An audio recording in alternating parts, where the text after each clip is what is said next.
Yan ang aming ampalaya, hindi na lumaki.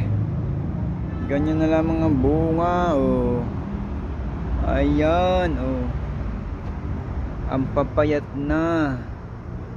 Pero may mga ilan pa namang malalaki.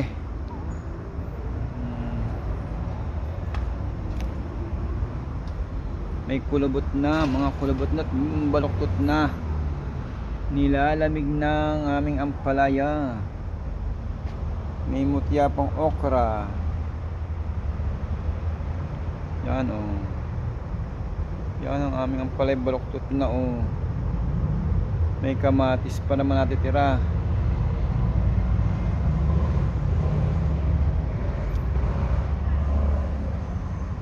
Ngayon ang kamatis, oh, patuyo na rin ang mga dahon.